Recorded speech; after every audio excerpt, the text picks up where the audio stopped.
One headlight car right there. See? As soon as I got off the bus, one right there. His right one was off there. Don't expect him to get stopped by the police though. Not at all. So,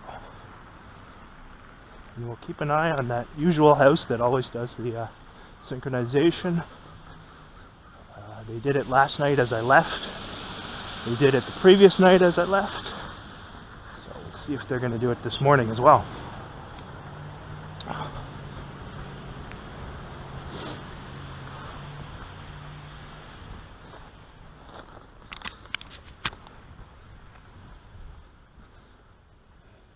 They've got those stalkers working hard to earn their pay. And they're probably their free home as well, which they get for doing these assignments.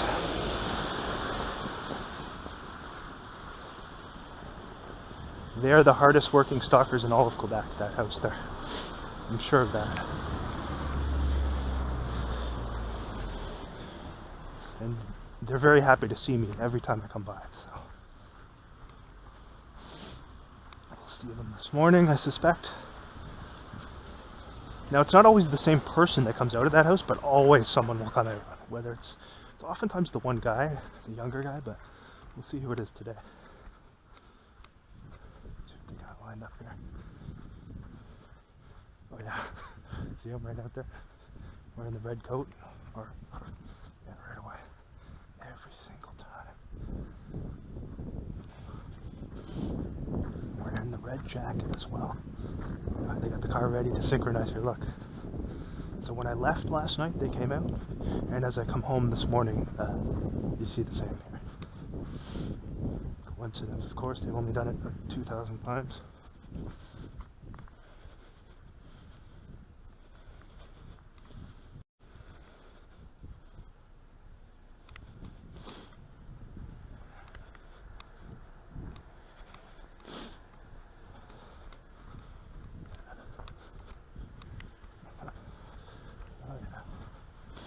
And there's another one, oh yeah, right across from where I live. We got the other one lined up there ready to do the synchronization as well. You see him coming out there, the guy across the street who I showed previously as soon as I arrived, getting in his car. Watch. Yeah, that's the guy directly across from where I live. See here. He's got it lined up perfect. So there's them leaving now. See? He's gonna wait. Okay, look at this. Look at the timing here. Look at the timing. Right as I arrive at my place here. Got the text.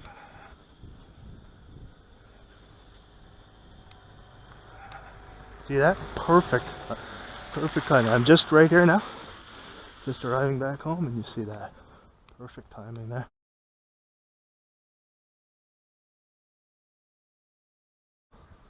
Leaving for work now on a Sunday night, and right away, see, right out in front here, waiting, lights on there,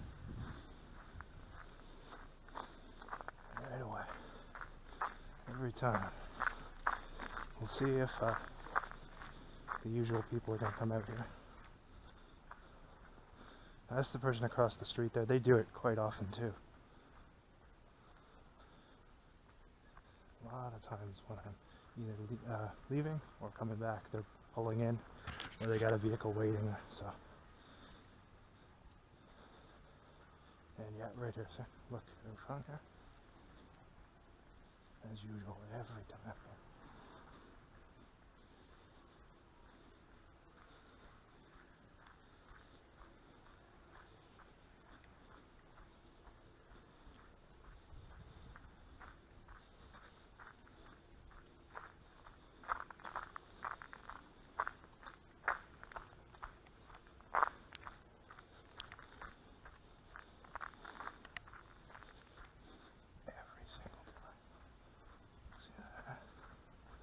So they got the text message there, as usual.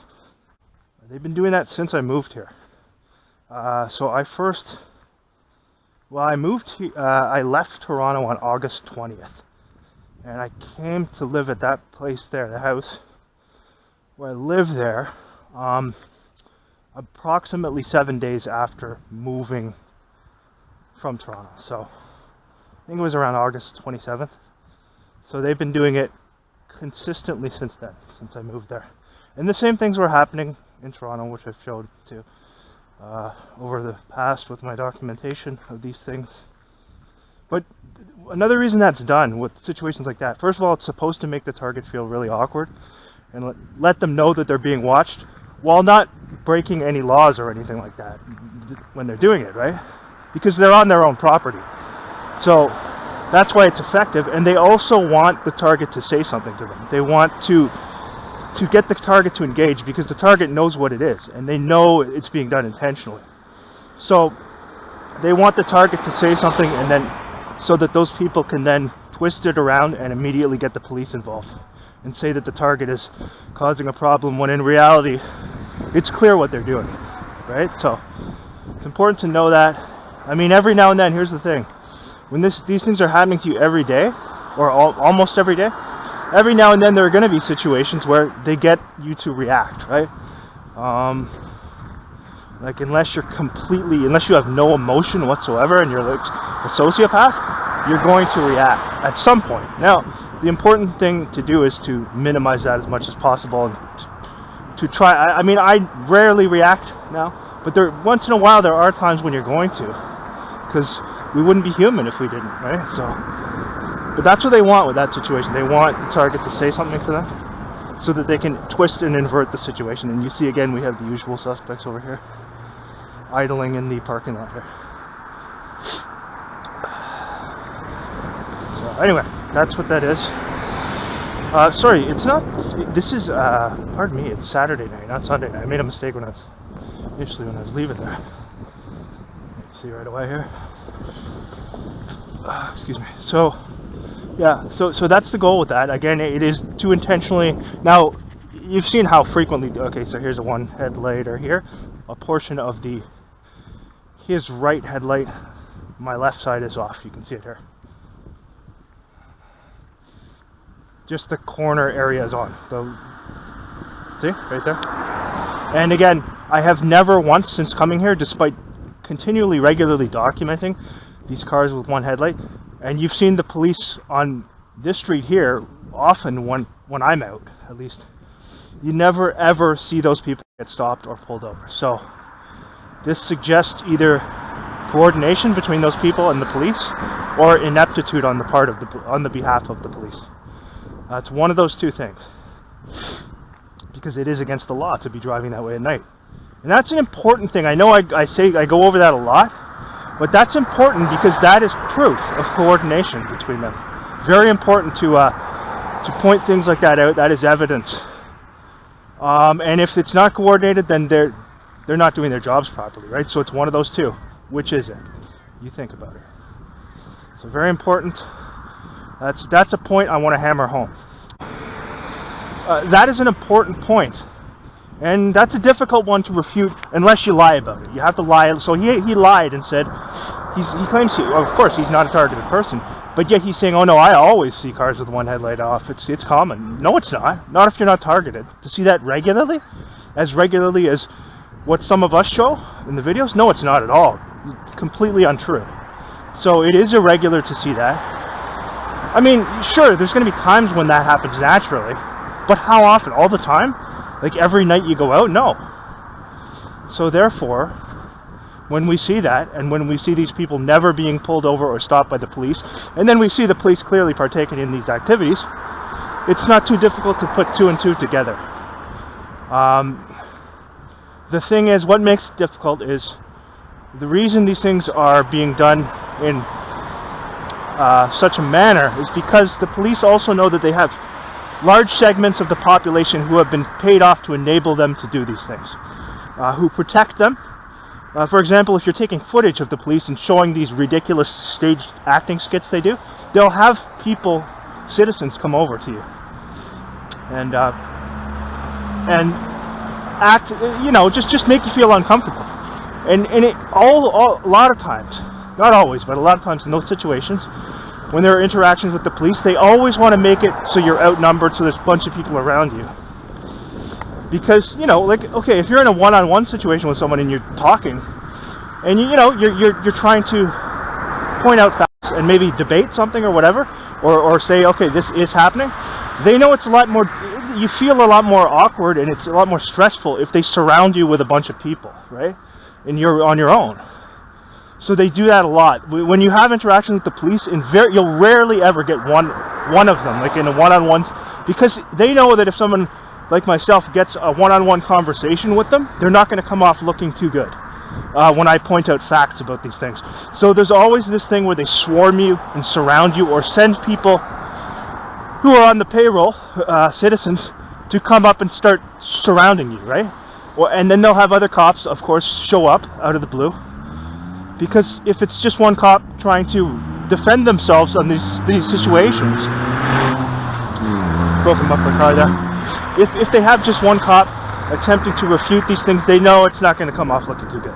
Unless the cops really, I mean, they are trained in rhetoric with regards to some of these things, but I know what's going on too, and they know that I know and can refute these things fairly well. So they're not going to allow that. They're always going to swarm you and surround you. And I want to show that in any other situations, they'll always swarm you. Because, yeah, like naturally, if you're, for anyone, I mean, it's a little bit, you know, you feel awkward, and then you're going to be a little bit more stressed out, and the situation puts more pressure on you, even if you're speaking the truth to them, right? So, yeah, so that is a routine that they will always use. It's almost never a one-on-one discussion. I'm not talking about one-on-one altercations and things. I'm talking about a one-on-one discussion, at least for me, because they know I'll refute these things. They know they don't have a leg to stand on with regards to the things that they're doing, so they'll always swarm you and surround you, and then have people lie and defend the police with regards to their actions. So tonight I'm going to work. We'll probably have the police driving around and around my workplace again, turning on their sirens just as they get to my workplace, then turning them off while attending to nothing. The area where I work, there's no crime there at all. It's quiet at night. It's dead quiet. For the first couple of months I was there, initially when I first got to Ottawa, I was working at another building and the cops were showing up there all the time. Then when I was switched to this location, the other building, at first it was very dead quiet at night. Because Ottawa is a quiet place. Like after a certain hour, like 9 p.m., it's quiet. It's not like Toronto where there's always stuff going on. It's much more quiet at nighttime.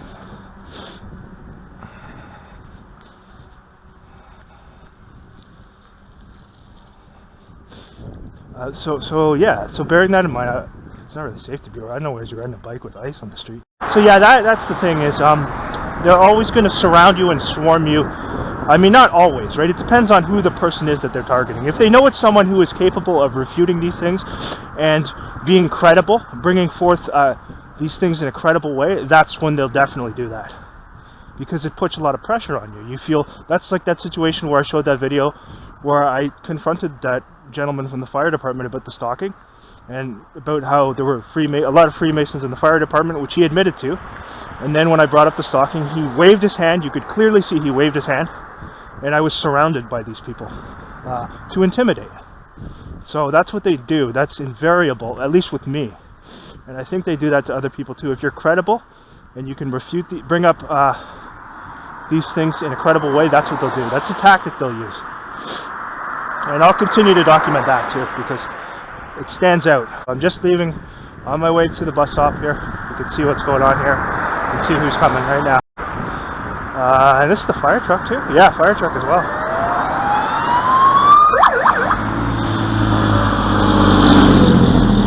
There we go. There you go. They turned on the siren as well. Top right.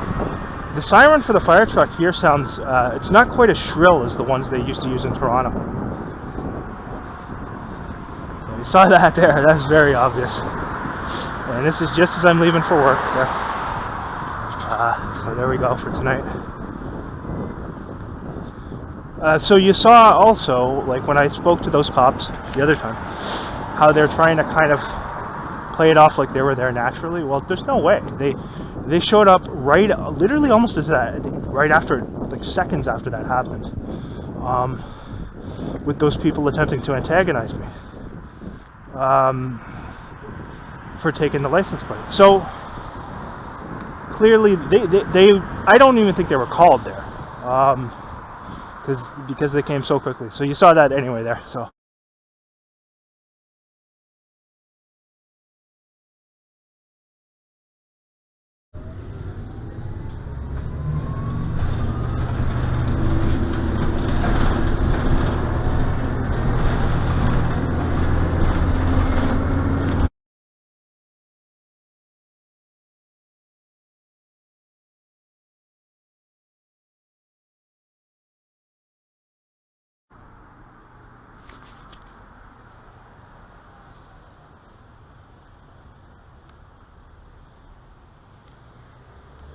Look at this here, RCMP. Go figure.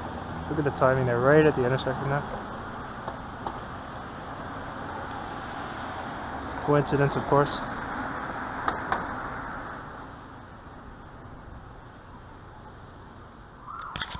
And you hear that? Putting on the siren for no valid reason. Yeah. Just for a short, very, very short time, matter of seconds. And guy wearing red here. That he's been told to wear. The red that he's been told to wear.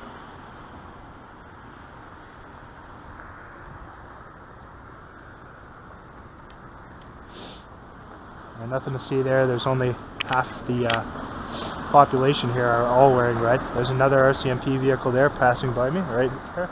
So that's two in a matter of seconds.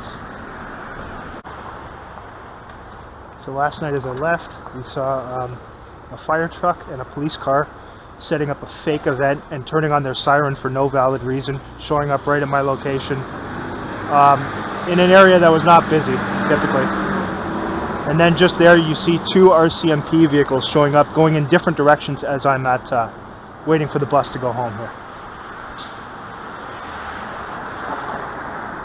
Yeah, and there's a third one there. That's the third RCMP vehicle that just passed by. So you can see the targeting since putting those videos out about gang stalking show has been increased noticeably. No coincidence there either, because when you call out these shills who they have funded, they don't like it much, and they increase the targeting. So, and those are, again, that's the RCMP there. So like the Canadian version of the FBI, essentially. That's essentially what they are. And they're supposed to be dealing with serious crime, and instead they're stalking people who have done nothing wrong, driving around and around doing nothing, attending to nothing, not dealing with crime, just doing that type of thing. So shows you what frauds the people who run these organizations are. And there we go. Yeah.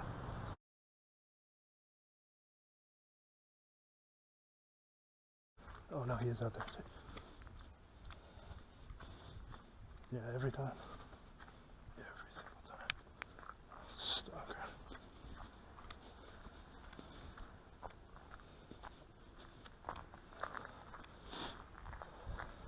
See, I'm looking over too. We received his instructions. So when I left last night, they came outside, and as I arrive home today, they're coming outside again.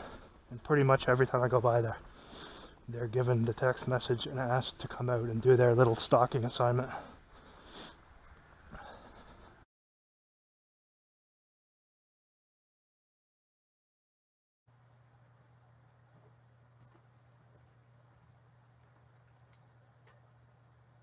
All right, now we're back.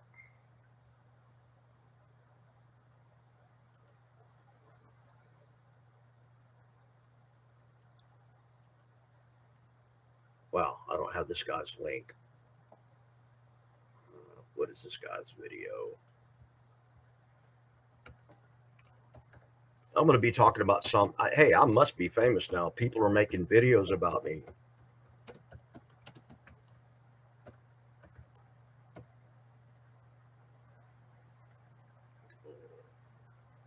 This guy's making a video about me, and he is just so, oh, here we go.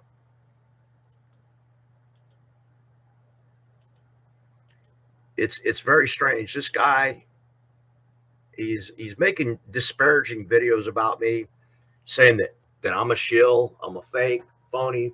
I only watched like a couple of minutes of the video because I found out about it tonight about 30 minutes before the show started. So I really didn't have much time to pay attention to the video. But here's one of the videos he uploaded about me. And here's a link. There it is.